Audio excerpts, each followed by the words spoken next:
क्यों करा जाता है पूर्णिमा का व्रत?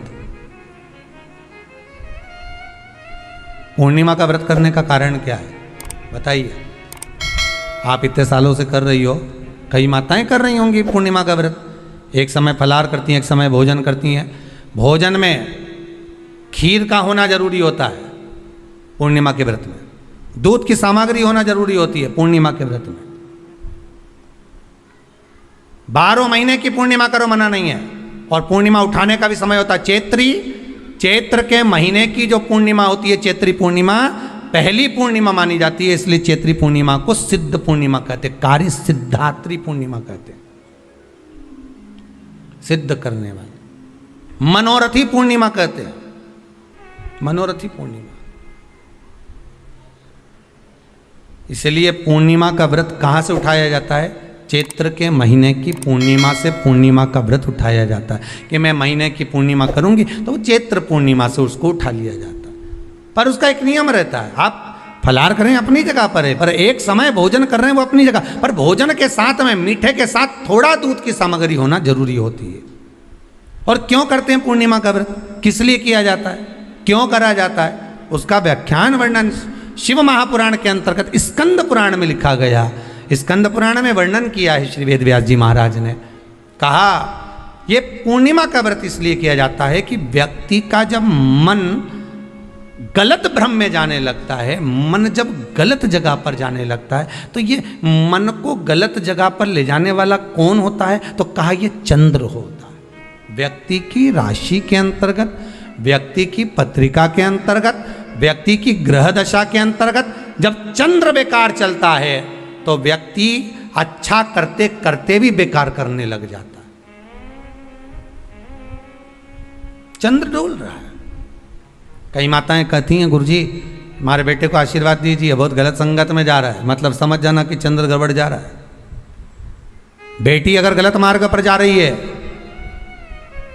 बेटी अगर गलत संगत में जा रही है, किसी अन्य व्यक्ति की ओर आकर्षित हो, चंद्र गड़बड़ हो रहा है, उसका चंद्र कहीं जा रहा है। कोई पुरुष, कोई लड़का कोई गलत मार्ग पर जा रहा है, चंद्र गड़बड़ हो रहा है।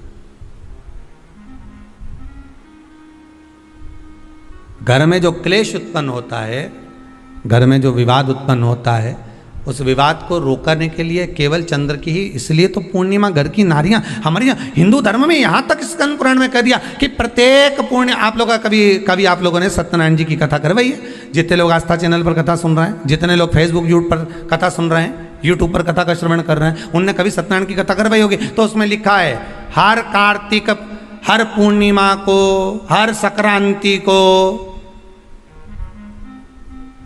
ब्राह्मण सत्यनारायण भगवान की कथा या राजा या वैश्य कथा को कराता था या बढ़िया कथा कराता। सुनी कि नहीं सुनी ये बात?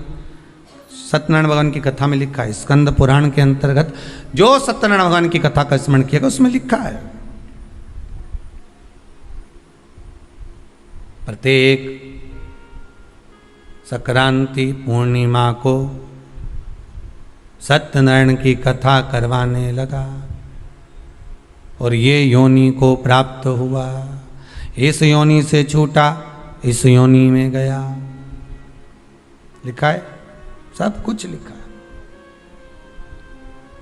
अब उत्ते से समझ जाओ कि पूर्णिमा को सत्यनारायण की कथा करने का बोला है, तो पूर्णिमा को सत्यनारायण की कथा का क्यों बोला? वैसे तो रोज कराओ सत्यनारायण जी की कथा, प्रतिदिन कराओ, मना नहीं है। आप क्या कोई विशेष फंक्शन है आप सत्यनारायण जी की कथा करवा, पर पूर्णिमा संक्रांति को और संक्रांति को पूर्णिमा को सत्यनारायण की कथा का स्मरण क्यों करवाया गया? क्योंकि पूर्णिमा के दिन अगर ये भगवान का व्रत रख लेगी, पूर्णिमा के दिन अगर ये खीर का प्रसाद बना लेगी, थोड़ा सा दूध की कोई सामग्री बना लेगी और भगवान को भोग लगा देगी, भले सत्यनारायण भगवान के भाव से बनाए, भले सत्यनारायण जी के निमित्तार्थ बना, पर अगर इसने सत्यनारायण भगवान के निमित्त से बना, पर पूर्णिमा के दिन अगर ये व्रत रखेगी, उपास रखेगी या कोई सामग्री बनाकर भगवान की पूजन कर लेगी, तो इसके घर में जो अशांति है वो शांति में बदल जाएगी। इसलिए कई घरों में आज भी सत्यनारायण भगवान की पूजन हर पूर्णिमा को करती है। माता किताब लेके बैठ जाती है, तुरंत तुरंत उन्हें ऑफिस जाना, कहीं काम पे जाना, और तुरंत उसने तुरंत जल्दी जल्दी कलश रखा, कलश नहीं भी रखे तो भगवान की पूजन कर को रखे ब्राह्मण देवता को बुला लेगी, ब्राह्मण नहीं आएंगे तो खुद कर लेगी, पर करती जरूर है। इतना सा आटा सेक लेगी, पंजेरी बनाई, सीरा बनाई, मिठाई रख दो, कुछ भी करेगी पर सत्यनारायण की कथा कर ले। उसका मन लग गया उसमें, मतलब पूर्णिमा को करना है। उसको करने से क्या होता है? शांति रहती है, शीतलता रहती है। जिसके घर में हर महीने की पूर्णिमा को खीर बनती हो, ध्यान दीजिएगा, बहुत सुंदर संवाद चल रहा है, बहुत ध्यान देने वाली बात है। प्रत्येक महीने की पूर्णिमा को जिसके घर में दूध की सामग्री बनती हो, दूध की सामग्री तैयार होती हो, खीर प्रसाद तैयार होता हो, उसके घर में कभी क्लेश नहीं हो सकता। चाहे सास बहू एक दूसरे के सामने वो कहे ना, वो सांप और नेवले की लड़ाई क्यों ना, फिर भी शांति हो जाती है। पर प्रत्येक महीने की पूर्णिमा होना चाहिए। ये नहीं कि तुमने एक महीने की पूर्णिमा पे बना लिया और दूसरे महीने की पूर्णिमा को गायब कर दिया। फिर किसी ने कह दिया आज चूरमा तो बन रहा है, दाल बाटी तो बन रही है चूरमे के साथ में, लड्डू बन रहे हैं, तो काय को खीर बना रही हो? तो तुमने अब वो खीर प्रसाद,